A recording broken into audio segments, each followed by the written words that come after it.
The meeting of the National Commission for Women, or NCW Chief Rekha Sharma, with the Maharashtra Governor Bhagat Singh Koshyari on Tuesday is being widely criticized, as according to the Commission, she discussed the rise in love jihad cases. Ms. Sharma told the Governor that there was a rise in such cases in Maharashtra and highlighted the distinction between consensual and interfaith marriages and love jihad, stating that the latter required attention.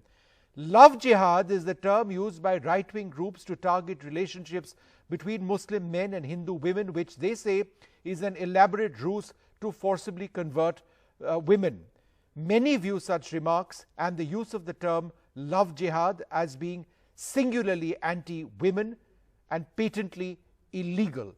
Well, joining us now to look at this, Lalita Kumara Mangalam, member of the BJP and former NCW chairperson herself, and Sushmita Dev, president of the All India Mahila Congress. Thank you both very much for being with us. Sushmita, to you first. Do you believe the NCW chief needs to be replaced? I think she needs to be sacked, not replaced. That's what I think. With the kind of rape cases that are happening all over the country, she's least bothered. She did nothing about Banaras Hindu University when girls were beaten by male police in UP. She is basically nothing but an arm of the RSS, and she's pushing that mindset in India. That's her only job. I mean, love jihad. If a girl is forced to change her religion and marry somebody, it's not right. Definitely not right. There are enough laws out there in the country. But if you have to see the pattern of Rekha Sharma, there's a pattern there. She has absolutely no interest in women's security and women's dignity. All she's doing is pushing the right-wing agenda. That's all she's doing. She needs to be sacked and dragged off that chair.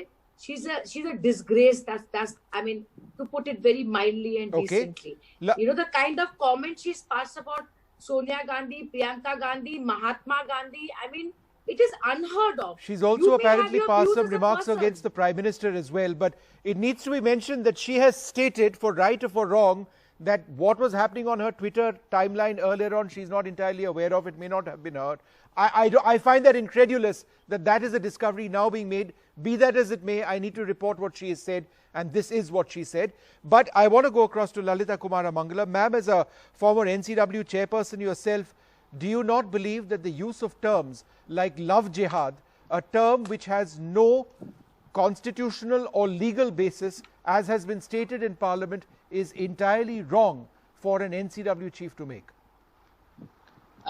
First of all, look, having been an NCW chairperson myself, it doesn't behove me well to air my personal views on this issue on national television. I'm sorry, maybe you think I'm being a coward, but I have always followed certain rules in my public life, which I have no intentions of breaking. Having said that, I'd also like to say that I very firmly believe that anybody in public life, regardless of political affiliations, gender, etc., needs to know when and how to say things.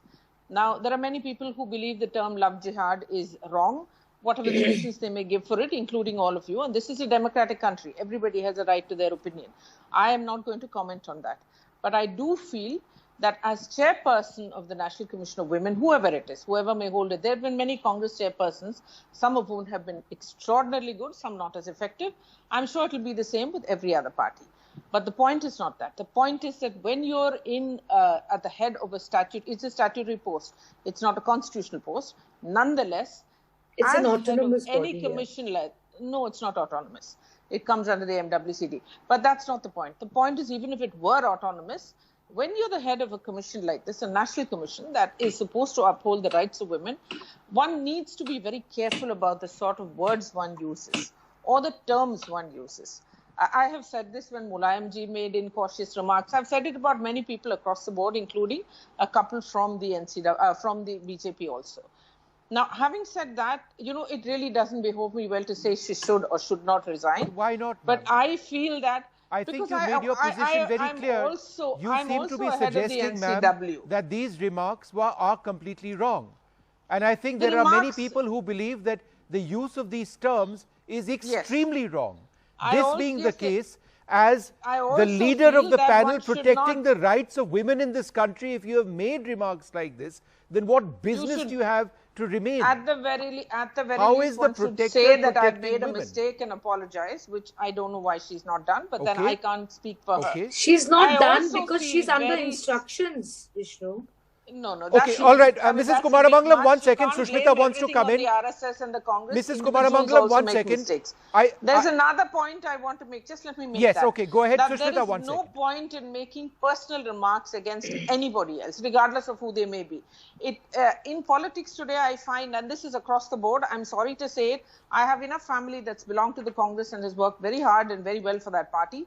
This is not about Congress, BJP, etc., etc. Unfortunately, the terms we use for each other nowadays, I mean, I really find them very distressing. All right, okay. You are suggesting that let's not make it personal. Many would say that Ms. Sharma's remarks are extremely personal for those who feel aggrieved by the use of the term love jihad. But ma'am, one second. Many mistakes in this Mrs. regard. Kumaramangalam, you know I will come back to you. Unfortunately, this has become I will come back to you. It's only fair that Sushmita has a say as well. Sushmita, go ahead. Respond to Lalita Kumaramangalam. See, I don't think I need to respond to Mrs. Kumaramangalam because she's talking sense and she's logical. No one should use terms like that. But the point is, Vishnu, it is yet another institution in which women of the country had faith, which is being decimated. Now, the question is, I'm glad Mrs. Kumaramangalam, she pointed out that it's not an autonomous body. It's under the WCD ministry, which is Smriti Irani ji. Why is she semi-autonomous? Semi-autonomous, but appointment is made by the WCD ministry. Now, the question is, this is a pattern. This is the pattern that comes from the top to the bottom, and that's why there's no accountability. That's why Rekha Sharma has not been pulled up, because she is doing exactly what she's told to do and what she's supposed to do. That's the assertion I am making. Otherwise, if the WCD ministry disagreed with this, a lady who's herself a minister and an MP from UP, central minister from UP, from where Aditya Nath comes and Love Jihad starts, this is just part of the plan. I mean, you just have to put the dots together. Isn't it clear to the nation what's happening? Mrs. I mean, how can she say that? Vishnu, ma'am, shouldn't there be an apology or a clarification officially from the BJP, or is that something? Is that what you are issuing over here? Is this an apology from the BJP that the party distances itself from these remarks? No, I'm nobody to, I'm not a spokesperson of the party. What I'm saying is my personal opinion, nothing to do with the BJP. But having said that, let me point out to both you and Ms. Deb that I too come from the same party. I also was the National Commission's chairperson. And I never got instructions from anybody about what I should say or how I should work. So that's the sort of, I wouldn't say a flight of fancy, but it's a bit far-fetched. Every chairperson who has been there before me, like I said, some have been really good at their work, regardless of which party they belong to. Some have not been so great at all. So I don't think it's fair to lay everything at the fault of a party. For example, Kumaramangalam, just one point. I mean, it's easy to say the Congress was giving instructions. The word, this entire Tanish controversy, where this ad showing an interfaith relationship, an interfaith marriage, and all of this love jihad was thrown around. And then this beautiful ad had to be pulled out, right? But Vishnu, now this remark has come. Do you not believe that the timing of this remark is curious in light of all that we've seen with this Tanish? No, I don't think so. There have been reports of increasing violence and hate crimes against women during COVID, whatever the reasons for it may be. And let me just say, since you pulled in the Tanish ad, all companies spend a fortune on marketing. They have every right to pull back an ad if they feel that it's going against their sales, which is what Tanish did. And insofar as interfaith, intercaste marriage, etc., unfortunately in this country, there's still a great deal of resistance to these things. I may not personally feel it, you may not, Sushmita ji may not, but that doesn't mean that you can lump everybody else on one category and say that what you're saying is wrong, what you're saying is not right. Now, this is something that's too personal for us to sit and discuss on TV, like this. I think that's very unfair to anybody who may feel that intercaste or inter-religious marriage may not work. All right, okay, so one last point is Sushmita. Sushmita, the remarks which have been made, apparently all attributed to Rekha Sharma, go beyond this one remark which has been picked up. Now, she says somebody was fiddling around with her Twitter account earlier on. She has apparently issued a statement to suggest that. But it's curious, isn't it, that that would emerge now at a time when all of this has also come up? See, it's too far-fetched. I'm really sorry to say.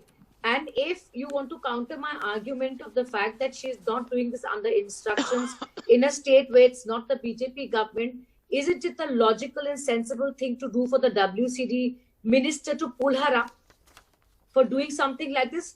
There is absolutely nothing coming from the ministry, which means they are hand in glove.